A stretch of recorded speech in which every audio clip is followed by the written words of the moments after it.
The artist feels the object is very good as a basis of expressions, but the expression has to be of life. He finds a stone and he wishes to put life into it. He puts a line here and there and creates a living face on the dead stone, the artist. He wants to speak with the object. He wants the object to speak to him. He wants to have a message from everything in creation, because maybe the artist thinks because everything is the expression of creative intelligence, maybe something may whisper to him the full value of life. When the full value of creative intelligence is present there in every fabric, in every fiber of creation, maybe he can make a particle sing into the song of life. Maybe he can inscribe a message of full value of life in a stone, on a flat sheet of wood, on anything, on a leaf. Maybe he can make the leaf rise to the glory of life, sing the song of life for him. So he just sits and carves a singing man, maybe with the guitar in hand. Now it depends upon how much creativity is able to be passed on by the artist on to the leaf. On that will depend how much the leaf could sing a song of life to the artist. It's the object with which the artist plays, but he plays the game of life onto the surface of the object. A scientist wants to know what it is made of. Maybe he says, a chemist analyzes, oh, there is carbon in it, there is nitrogen in it, there is hydrogen in it, and there is calcium in it, and says. The artist asks the scientist what the leaf is. Oh, I know, it's a combination of carbon and oxygen and calcium and nitrogen. The scientist asks the artist, how do you find the leaf? The artist says, the leaf I find swinging and swinging in the song of life. All that the wind whispers to the leaf passes it on to its environment and sings the transcendental value of the song of life, infinite, eternal. For men may come and men may go, but I go on forever, like that.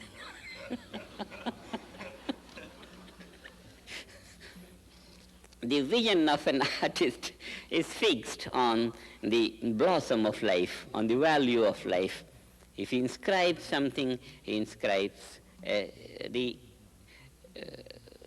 living aspect of life. A sculpture, a painter, every stroke of brush smiles with a fresher wave of life. And this is how every smile, a little bit more of life. Every stroke, a little bit more of expression of life. This is how, by every innocent expression of an artist, life gets built in. The expression of life begins to smile on the gentle strokes of the artist.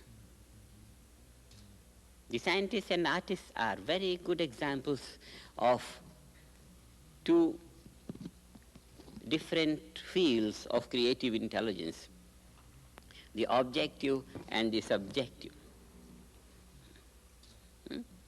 One is the champion of the objective field, the other is the ringleader of the subjective field.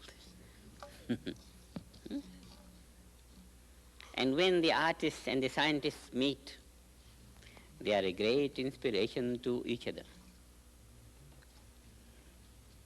Actually,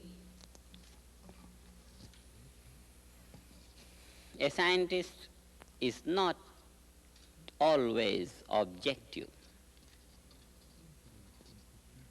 and an artist is not always subjective,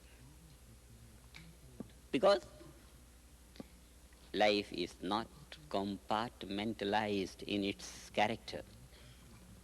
Both the values of the heart and mind are ever present in everyone.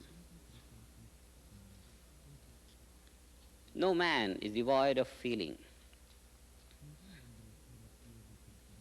and no man is devoid of the clear, truthful perception of sameness of knowledge. This is the vision of a scientist. He wants to see the reality, verifiable reality, sameness of reality everywhere, and that he declares to be reality. But this is all right.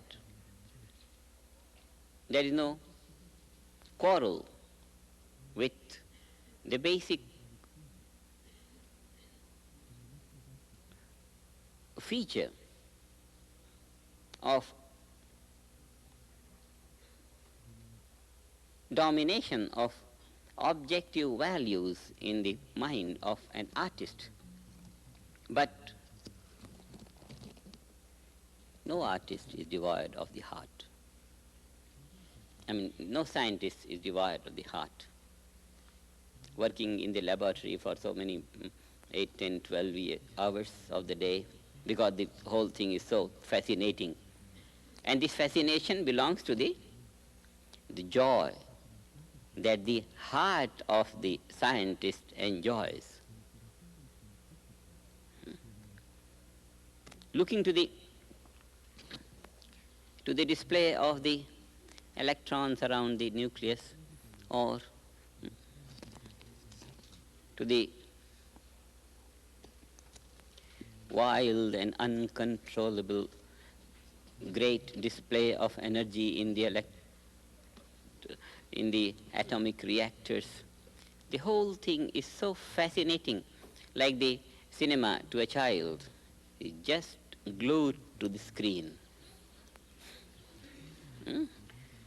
This is the grip of knowledge. Thirst of knowledge is there in everyone. All, as the life grows, it grows for knowledge, because knowledge brings happiness.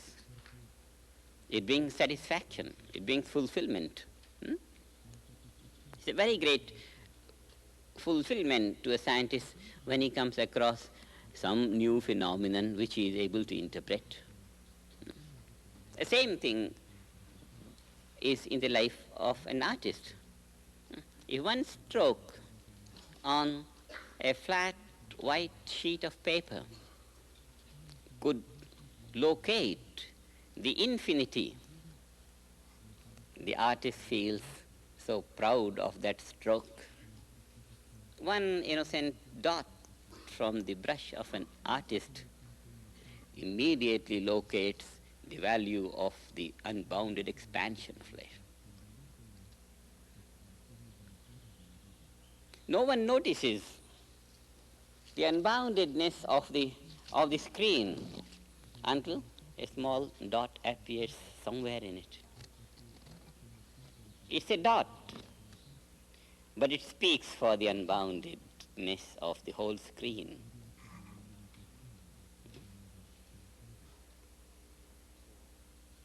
No one notices the white of the screen to that value until one black spot comes on the screen, and immediately the white shines up. The environmental glory comes to be appreciated when something less or more is there.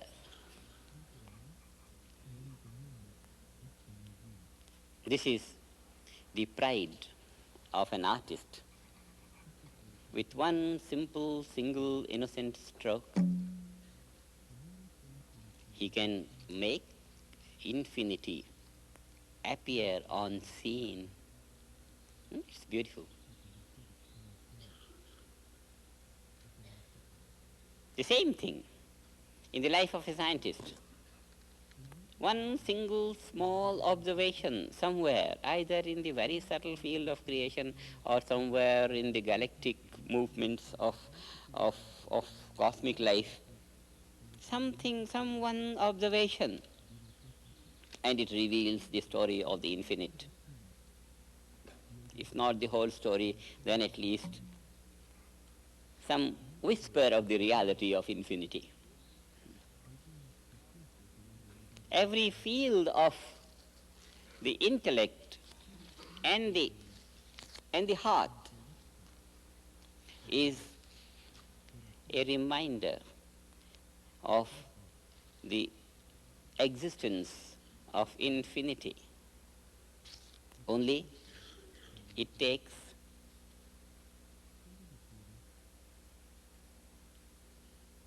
a neat, clean eye to see, a neat, clean heart to feel,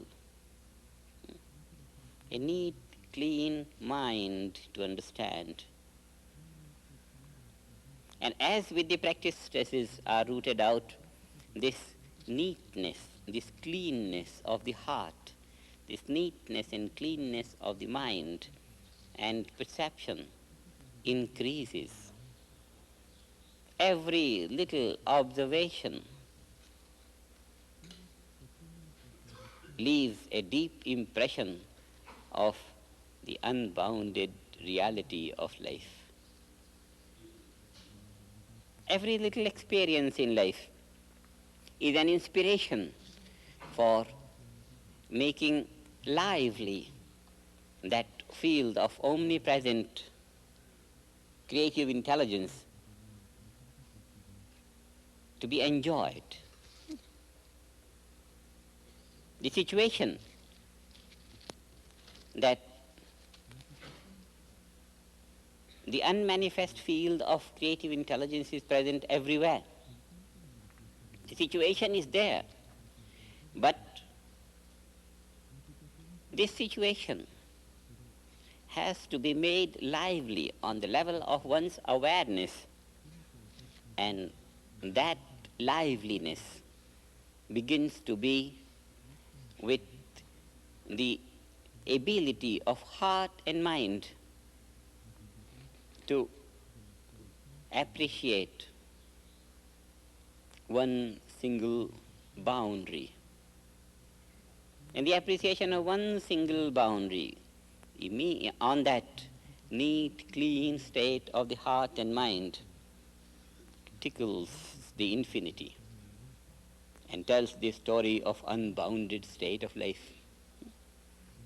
One single, simple, innocent expression of creative intelligence is enough to sing the song of the unbounded, infinite value of creative intelligence, but it only needs that neat and clean ear to hear the whisper of infinity at any single stroke of the finite value.